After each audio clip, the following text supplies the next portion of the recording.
Hey everyone, welcome to another episode of Cult Movie Tuesdays. Today we are talking about Manhattan Baby. I don't know why they gave it this title. I don't think it really matches the movie, but we'll get into that. Thank you to everybody who subscribed recently. As of recording this video, I'm at almost 340 subscribers, which is amazing. My channel has grown quite a bit in the last few years, and I appreciate everybody who has followed along and left comments and liked and thumbs up and all that jazz. Today we're talking about Manhattan Baby. I'll be talking about cast, production, my thoughts on the film, and all that jazz. So be sure to stick around. Manhattan Baby is a horror movie from 1982 directed by Lucio Fulci, who also directed City of the Living Dead, which I actually really loved that movie. The Beyond, which I have not yet seen, that's a blind spot for me. And House by the Cemetery, which I did see, and I thought was pretty cool too. I really do like the atmosphere of these films.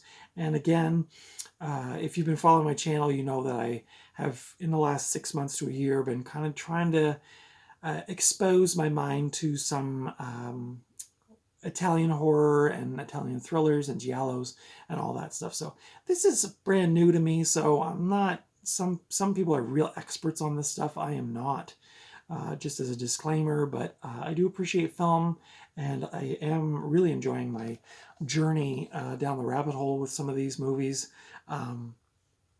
This movie stars Christopher Connolly, who was also in 1990 The Bronx Warrior, as well as Brigitte Broccoli, who starred in a bunch of Italian movies that I don't know.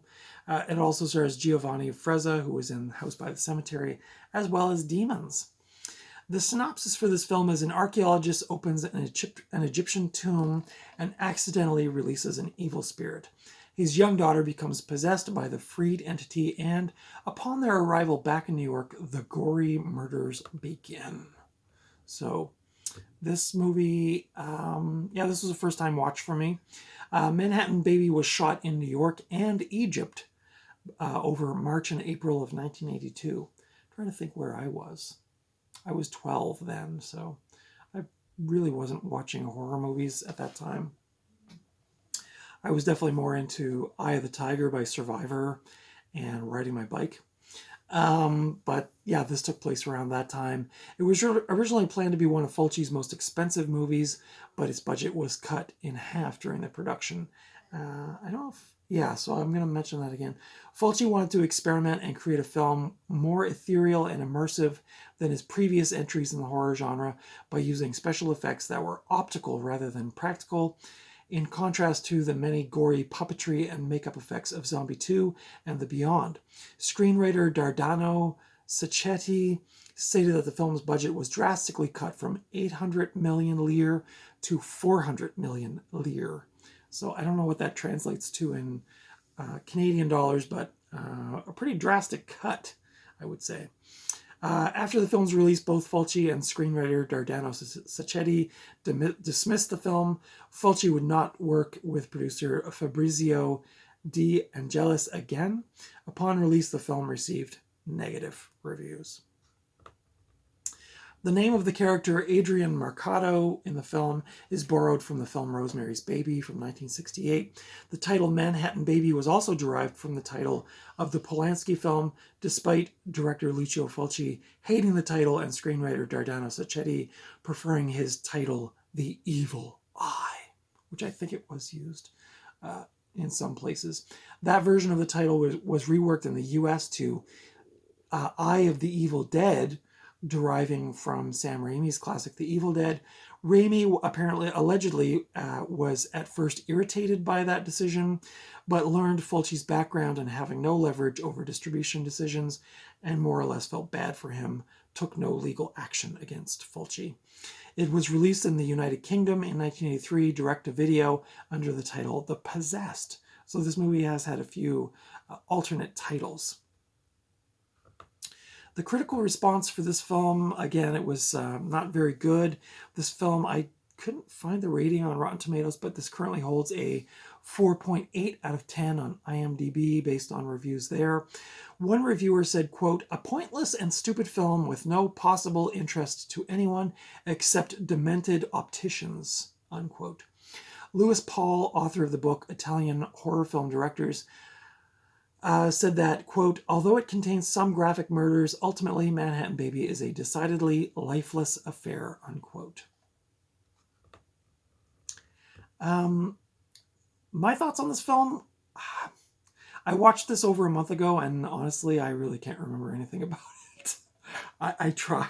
I even rewatched the trailer. I was like, what was this movie again? I don't think I like this movie. I paid quite a bit for it. This is from the Lucio Fulci collection. I don't know if that was. I guess that was a series from Anchor Bay. I really don't remember much about this. I can see scenes in my head, but this really just didn't do it for me. So I really don't have much to say about it.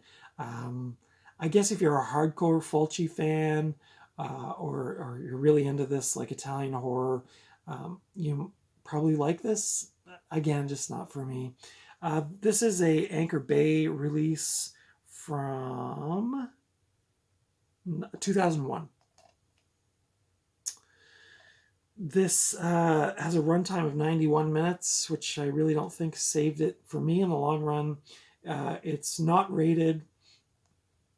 What else can I say about this? The special features on here are widescreen presentation. You know you're in trouble when that's the first special feature. This also has an interview with writer Dardano Sacchetti, a theatrical trailer, and talent bios. So this is a early DVD.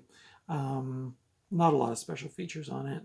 There's the back if you want to freeze it and zoom in on the crap. The inside. Let's have a look. Let's have a look on the inside. I do like the image that the movie poster that's on the disc, and this is I believe this is the chapter card. Yeah, chapter card has that kind of cool, like, old school Italian movie poster, which is kind of cool. Anchor Bay was always a class act back in these days.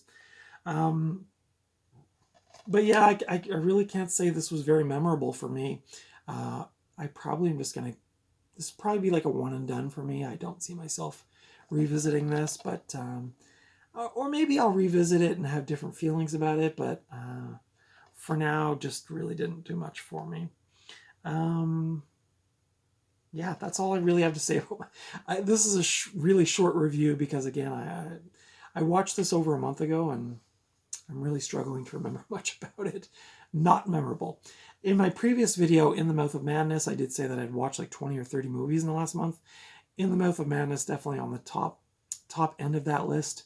But I watched so many movies that I was like, I don't know if I like this movie. It just really didn't do anything for me. I am very snobby about movies. I'm learning. If I like it, I'm all in, and if I don't like it, I just lose interest really quickly. I started to watch Asteroid City the other night, the new Anderson movie, and I turned it off after like 15 minutes. I was just bored. I don't know. Maybe I'm just getting old and grumpy, but anyway, that's my thoughts on Manhattan Baby, which wasn't much, but I did give you some background on the production and stuff like that. So I hope you enjoyed that part. Let me know your thoughts on this movie, Manhattan Baby. Did you like it? Did you not like it? If you liked it, why? Maybe I'm missing something here, but not one of the stronger Fulci movies that I've seen. But yeah, leave your comments below. Consider giving me a thumbs up if you like this review or this kind of content. Consider subscribing if you haven't already. Follow me over on Instagram at Night Owl Video. And until next time, I will see you at the video store or at the thrift store or just out and around somewhere. Happy holidays to everybody. This is coming out a little bit before Christmas, but I hope everybody's excited for the holidays and not too stressed out. And if you are stressed out, please take a step back and remember, it's not that you don't have to get too stressed out about it. It is just a silly holiday. Yeah, if there's any movies you'd like me to review, you can leave those in the comments below as well. Again, I do like to find the physical copy of a movie to review before I actually do the review, but I'm always on the hunt for new cool movies that I haven't seen, so leave those in the comments below.